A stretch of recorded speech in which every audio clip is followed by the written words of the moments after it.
Hello and welcome to episode 2 of Lost in Translation, where I compare the official English translation and the source material and give you the key differences between the two.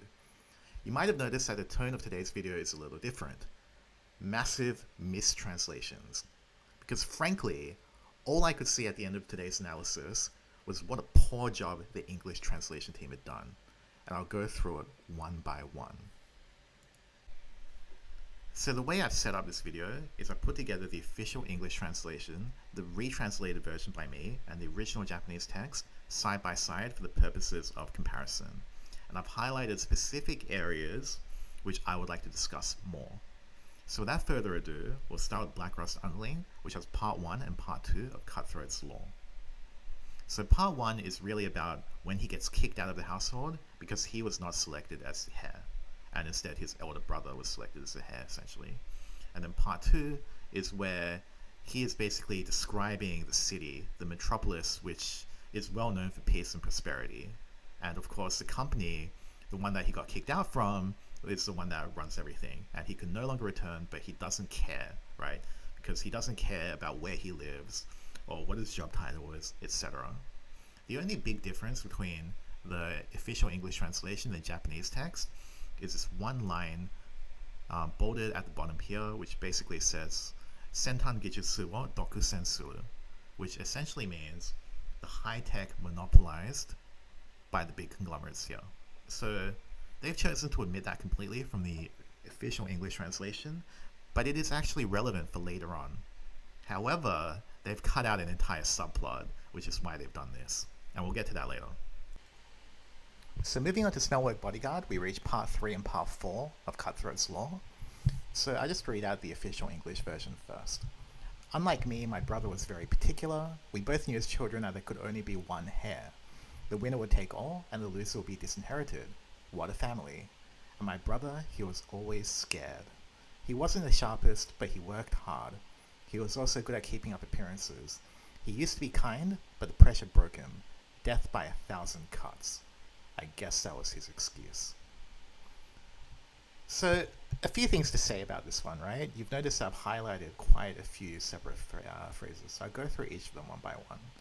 So, in the official English translation, they use the term, my brother was very particular. I think this was most likely a mistranslation. So the reason behind this is because the first two lines here is Aniki wa chigatta, which means my brother was different. And obviously that's in context to being different from Cutthroat, who outright said he didn't really care where he lived. He was fine with being kicked out of the house, right? So that's that context. And then the second part here is kakawari no hanasa, right? Which basically just means he was obsessed.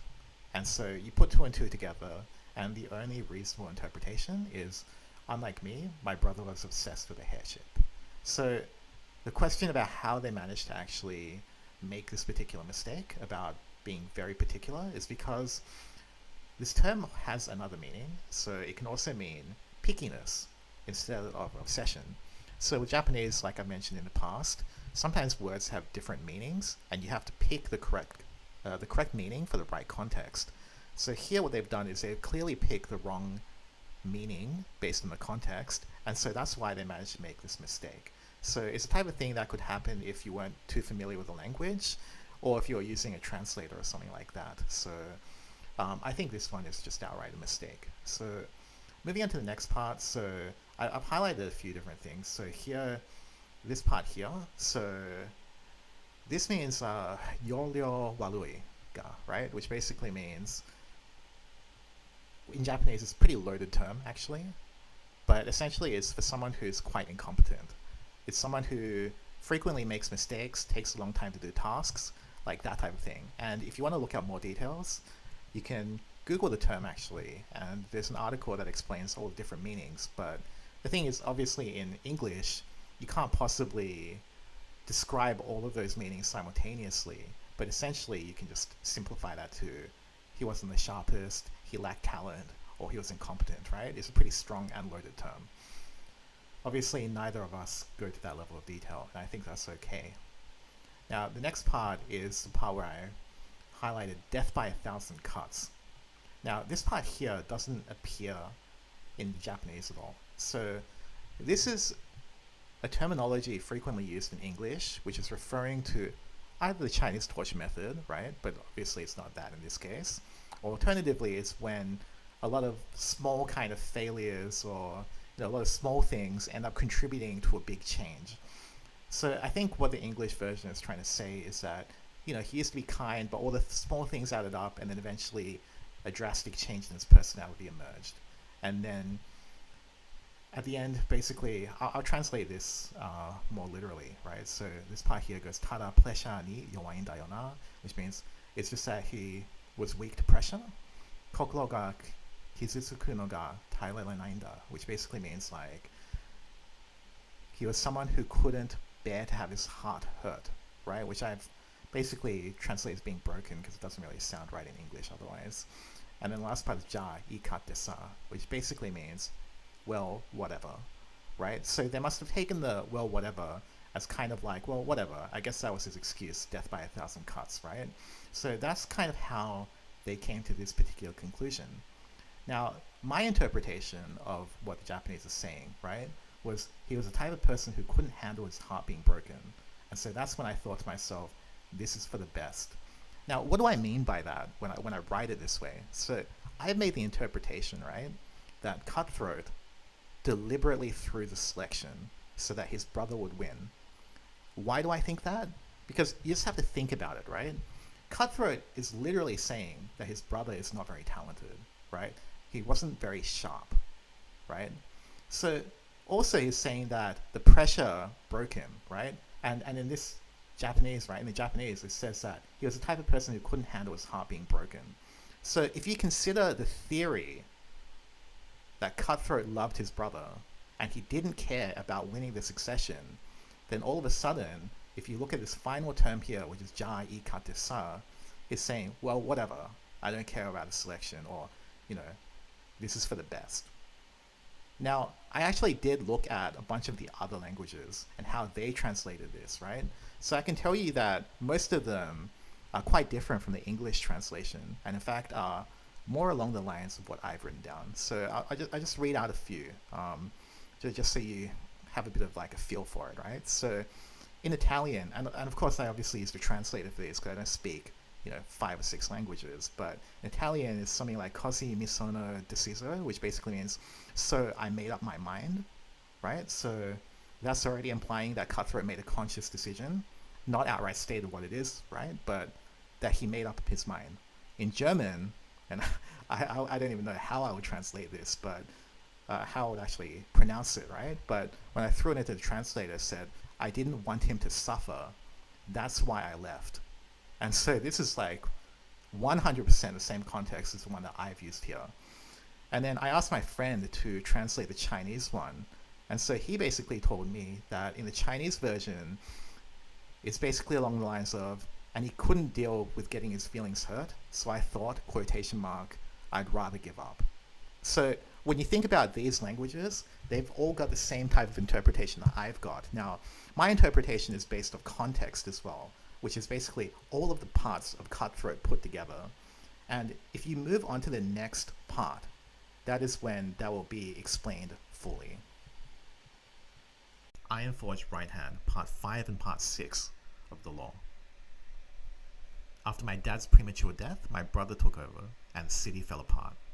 I decided I had to take over, which is not in the Japanese version, but from the underground up. My employees, quotation mark, even signed contracts. That nice and official for you, brother? I mean, this is a bit weird because it's very kind of sarcastic, like almost hostile. But that's not the interpretation that you're meant to get from the Japanese version. And then the next part is by using drastic measures. I'm going to quotation mark that. I'm going to bold that because there is literally no implication anywhere that he used drastic measures. And he says, my organization performed far better than the projections. I became a byword for brutality. Not the case. We ran out the old guard with fear. Not the case. And I'll explain that in a bit. So first off, byword. So this means basically a person or thing cited as a notable or outstanding example or embodiment of something. So to say that he is the byword of brutality paints a very clear picture that Cutthroat himself must be brutal, right? But that is not the case. It's made up. It's fan fiction. And I'll go through it now. So the retranslated version is he says, I'll sneak into the underworld and then unite it with the city and support it from the other side. So he's not going in there with the sole purpose to basically overthrow his brother. That was never the point. In fact, it's implied here very heavily that the only reason he went over there was to support the city, to support his brother, right? And then also this part here, I tried matching emblems today, so this is an interesting one. So it's based off this term here, which is Osoloi no Akashi. So this is basically like matching like emblems, whatever. So this is a very broad Japanese term, which you need to use your context for. So I guess a way of explaining that is, for example, if you and your partner both wear a wedding ring, for instance, right? And they're like paired wedding rings, or if on Discord you have a matching profile pic with like your girlfriend or something like that. It's basically like anything that kind of identifies, you and someone else, or you and an organization, or you're a family as kind of one entity, right? So here I haven't really taken, this can be translated in a bunch of different ways, but I just put matching emblems, right? And it's implied to be the same as family's business. And other languages take their own twists on it. So for example, I think, in the Korean and Chinese versions, they say like, oh, I even have the same mark on like my arm or my chest or whatever, right? And so they basically try to make sense of what would contextually, work for this situation. Now what they put here is, my employees even sign contracts that are nice and official enough for you, brother. So this doesn't even make sense, guys. Like, if you think about it, why would his brother care whether or not Cutthroat's employees sign contracts or not? There's no way. Like, his brother doesn't care. He would never care about this. It doesn't make any sense, right? So, you can already tell, even in terms of English, this doesn't make sense, but it's also just a mistranslation in Japanese. So this is just outright wrong, right?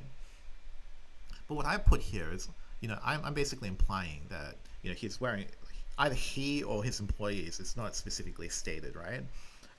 Is wearing some kind of emblem which identifies him as being connected to his family. And remember, he got kicked out from his family, right? So technically he's not supposed to do that. He's not technically affiliated with his family anymore, which is why he goes, at least let me have this much, brother, right? So the actual Japanese text is koregurai idaro, oni-chan. And again, I'll point out this here is a very affectionate way of saying it, unless you think it's being sarcastic, which is not the interpretation I get at all. Actually, I believe he's saying, at least let me have this much, okay? Because I'm exiled from the family, and I kind of need your permission because, well, obviously dad is dead, right? And you are the successor. So whether or not I'm allowed to use this is completely dependent on you, my brother, right? So I think that makes sense, this retranslation. Now the next part, which is really egregious, like really, really bad, right? So my organization was successful and far surpassed my initial expectations. Yeah, sure, but it says nothing about drastic measures. Everyone despised the conglomerates, and before I knew it, I'd become the spark, the symbol behind which the mob overthrew and banished the old leaders. This is really important because it's heavily implied that Cutthroat did not intend for this to be the case. It actually says, before I knew it, right? And obviously, if he was intending to overthrow them, he would never use that term. He would never say before I knew it, because he would have planned for it in advance, right? And also, the other part is everyone despised the conglomerates. Now, this is going back to that point in the first law. So this part here, where it's all thanks to the high-tech monopolized by the big conglomerates here, right? So when it's run properly, the citizens don't necessarily have a reason to be upset, right? But basically the idea is that after dad passed away, control of the company passed over to its incompetent brother, right? And then that's when the dissatisfaction occurred, because the incompetent brother might have been greedy or something like that. And so essentially with monopolized technology, unrest will kind of build up, right? So that's giving context as to why people might despise the conglomerates. Now the other part is that Cutthroat is so good at his job, right? Because remember, his organization was far more successful than projections, right? Which again implies that Cutthroat's very talented, and so he becomes the very symbol, right, of which people rally behind in order to overthrow it. Now, I don't really understand where this term of byword for brutality or running out the old guard with fear came from. So, like, the only way I can see it, right, is this term here basically says like rioting mob, right? But it has the kanji for violence in it. So, I mean, they must have mistranslated or something in order to come up with this, which is completely wrong, right? And also the problem with the English translation is that it adds a personality trait that just doesn't exist, and in fact is opposite, completely opposite to the real Cutthroat. The real Cutthroat is not brutal, and he did not deliberately plan to run out his brother. So anyway, I'm almost rambling here, but the idea is that this translation is completely wrong by them. So moving on to Warn of the Trigger, which you can interpret to be after the previous part, right? So you can say this is part 7 and part 8 in a sense. So the first part is pretty similar. Basically, it's some angel or whatever that reincarnated as Steel-clad Automaton, and this is from the perspective of a robot that was owned by Cutthroat's brother. So essentially, the CEO, Cutthroat's brother, he was pretty annoyed by the people and how foolish they were from his perspective and how easily distracted they were. And then the second part is Cutthroat basically going over and saying, "Brother, I'm sorry, let's run away together."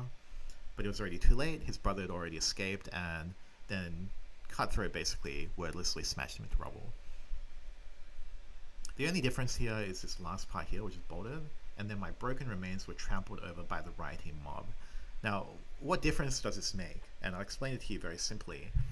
It implies that Cutthroat must have found out that the mob had finally decided to overthrow the old rulers, and so understanding this and caring for his brother, he would have rushed over to the office of his brother so that he would get there before the mob, right?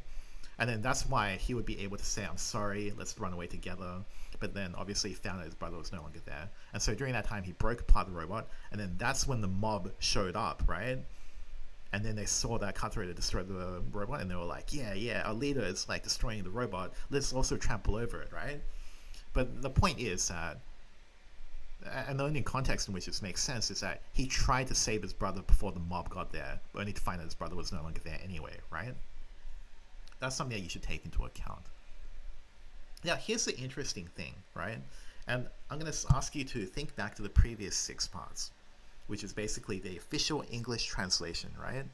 If you read the official English translation, and then you read this part where Cutthroat is saying, "Brother, I'm sorry, let's run away together," does that make any sense to you?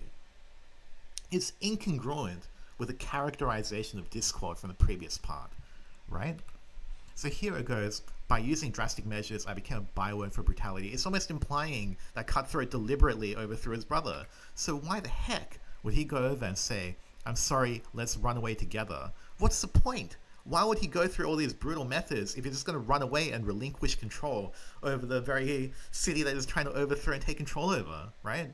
So here's the part where you know for a fact that the English translation is messed up, because ironically, by translating this section correctly, they've shown that their previous sections make no sense. That's why it's so funny, and like that's why it's so egregious what they've done with this translation. Now, moving on to Kisrael, Killshot, and Forcer, again, it's pretty similar, right? There's one line which they've cut out for some reason, which they should never, ever cut out. Like all the other parts they can cut out, honestly. But this one part, like, underpins the exact sin of Cutthroat. The reason he's an asphalt, right? This line here, right, which is "Shiryo naki sai nado munoyori otoru," which basically means genius used without prudence is even worse than incompetence without talent. Okay? That is like the literal, like, complete story of Cutthroat. He was really talented. He threw away the heirship because he loved his brother, right? Which led to someone incompetent ruling the city and driving it to the ground. And then he, in order to correct his own mistake, right, he goes into the underground and tries to support his brother that way. But inadvertently, again, because he's so talented at, he's such a prodigy, that because he was so good that the very people that he was helping, right, ended up using him to overthrow his brother, which is like obviously not what he intended to do. And that's his sin, right? Because he didn't realize what his prodigious nature would lead to. He didn't realize like what his actions would lead to, right? It's not really his fault per se, but that's basically why he's an asshole. And so finally, we reach the last part of the law, which is Cutthroat's flavor text. We don't know exactly when this final part occurs, but you can make an educated guess that this is before he enters Asphalt, but after the rioting mob overthrows the old guard and causes his brother's disappearance. And if you look at the text, you'll notice that Cutthroat's personality has changed a lot. He's a lot more bitter, he's a lot more cold, and he's a lot more calculating than he was before. And all you need to do is read the text. So I'll read the retranslated one. True talent and true brilliance, obviously referring to himself here. All it does is beckon the scum of the earth to leech off them. Well, whatever. They can do what they want, and I'll rule over them how I please. So, to explain what's going on here, he understands that it was his leadership, it was his contribution that led to a company, the underground, outperforming all the projections. And it was this scum of the earth that leached off him and led to a situation where his own brother was forced to disappear. And when you go to the next paragraph, the common rabble are so dull and inadequate. Fine then. Use others as much as you want and toss them away when you're done. So this line here, it's quite likely that he's referring to his brother and the conglomerate that used to run the city. And if you think about it that way, his brother was tossed away the moment he was no longer useful to the mob. And this final line here, where he says, I'm the only one that's irreplaceable, that's referring to the fact that he is just the most talented person, so they can't get rid of him, they need him, and he is now keenly aware of that fact. I do note that, technically, this line here, fukaketsu wa futatsu mo iranai, right? This line is pretty hard to translate. In Japanese, it almost implies, but I don't think it does, that he could be referring to his brother. But I think it's more of a reasonable interpretation that he just thinks that he's irreplaceable, which is most likely true. Now, the only thing that I've bolded in this entire translation is, from the scraps, we'll forge a new, better civilization. Let's start with this trash here. So that is from the official English translation. And the reason I've highlighted this is because this is not in the original Japanese text at all. It is completely made up, right? He doesn't actually imply that he wants to forge a new, better civilization. You know, he's not even saying, let's start with this trash here. I'm not even sure if that makes sense, to be honest, but whatever. It's just one example on a list of examples throughout this video where they've created a fan fiction version of Cutthroat that doesn't actually exist. But I'm going to leave that there. There's only one more thing I'm going to point out on this slide, which is this last line here, pierce them through Soulforge. Now, I've done a lot of criticism about the official English translation, but I'll make it clear, I don't have issues with when people make localization choices like this, right? Because when you look at what it's translating, right, they're translating his blade, which is called Hakuga Rinren in Japanese, which, you know, essentially means phosphorus blade. It's like the weapon on his arms, right? Now, I understand that they can't just call it Hakuga Rinren. Well, I mean, they can, but they've chosen not to, and that's completely fine, right? And on top of that, if you were to translate it literally to phosphorus blade, that does not sound cool in English, right? So for them to change the name of the weapon, I got no issues with that. Maybe this is an eloquent way of translating it where it captures the original meaning, but whatever, like, you know what? I don't expect miracle work, right? So that's fine. But what is not fine is creating a character, your version of a character, right, that is completely opposite to what the character actually is in not only the original Japanese text, but to my knowledge, a majority, if not all of the other translated languages that Shadowverse services. So now we're going to go into the ranting phase, right, of this video, which is basically that the English translation is the only official translation that blatantly mistranslates the source material frequently. And this goes beyond issues of localization, because they're making mistakes where you don't need to do any localization. Like, you don't need to do this, guys. So for example, concepts like honorifics or literary or cultural concepts that only exist in Japan, sure, you can omit that, you can change them if you want, right? But in this case, there was no need to change the original meaning. The original meaning makes perfect sense in English as well. That's why it makes no sense. The key essence of a good translation, right, is to capture the meaning of the original source material in a way that then makes sense and flows well in the translated language, right? And what these guys often do, in essence, is that they often create a fanfic version of the original material, which is obviously a no-go. If you give translators a pass to write whatever they want with complete disregard to accuracy, then you're basically saying a translation can never be bad, right? Which is simply not true. Now, my personal theory is that the translator for this particular, at least for Portalcraft and Sword, I think they actually just lack the skill to translate the source material properly.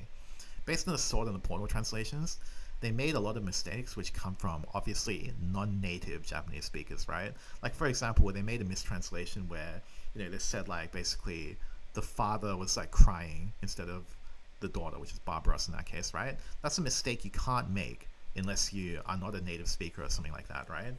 And also, the other part is that, well, like, if you're saying it was a deliberate choice, like, that's even worse, right? Like, as in, like, what reason do you have to deliberately make a mistranslation, right?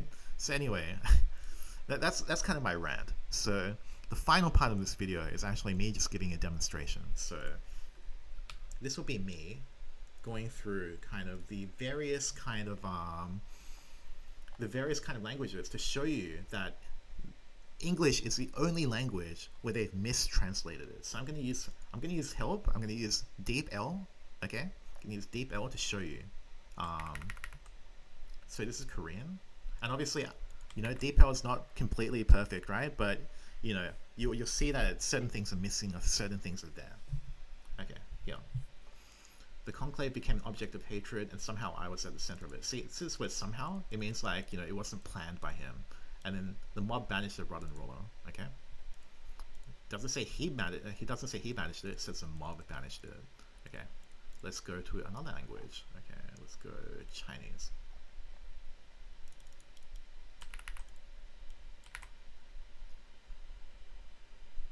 The group was so disgusted that I became a symbol of rebellion when I look back. So this is unfortunately an issue of DeepL, right? But this is basically like before I realized it. The mob drove out the long-time dominators. Well, brother, hey, where are you? Okay, let's look at another one. Another language. Okay, let's go with French this time.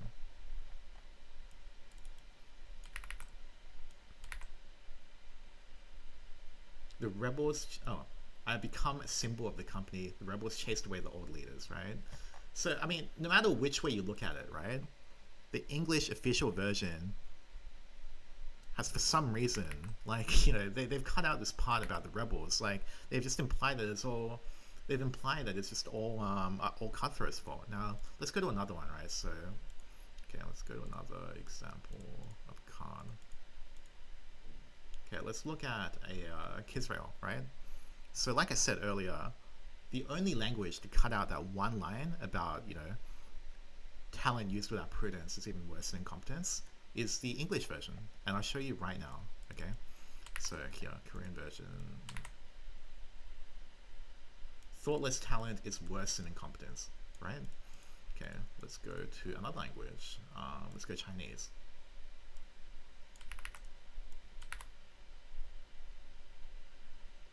The gift of thoughtlessness is inferior to incompetence. Okay, let's go to the next one. French.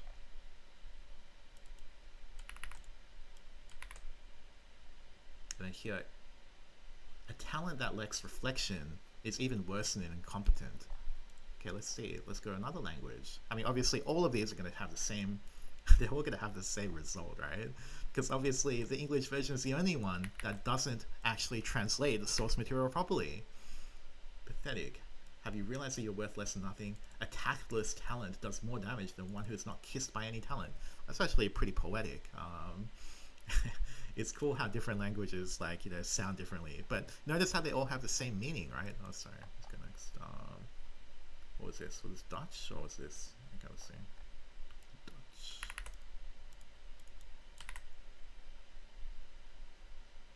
Carelessness is worse than incompetence. Interesting. And the last one is Espanol. Okay, Spanish is that? Okay, so here, let's see. You don't even use your head, you're inept. So at the end of the day, right, when you look at each and every other language, they've at least tried, right? They've at least tried to keep that one line because it's important. But for some reason, the English translation decided it wasn't important. And like, I'm sure you can go through literally all of these, guys. You can go through each and every one of these and you'll see the same story. The English translation is the only one that gets it this wrong, right? And to be honest, right, it's like that doesn't necessarily mean, like, it's not just because every other language did it that it means that the English phrase, the English translation must be wrong. But I've already gone through an entire video showing how the English translation is wrong, right? And now I'm showing that every other language has got it right, or at least tried to get it right. See this one. See, like I said, my brother. The brother cut me down without a word. The remains were trampled over by the mob. Again, like I said, this line was missing, right? And then let's go another language. Let's go Chinese. Now this will be the final one I do because I'm basically beating I'm beating a dead horse here. Like, you can go through every language and you'll find out that the English translation is just horribly wrong. Brother tore me apart without a word, and the mob trampled on the wreckage. Right. I could keep going for half an hour. I could go through every single language, and then you'll see the English version is the worst translation out of every single language.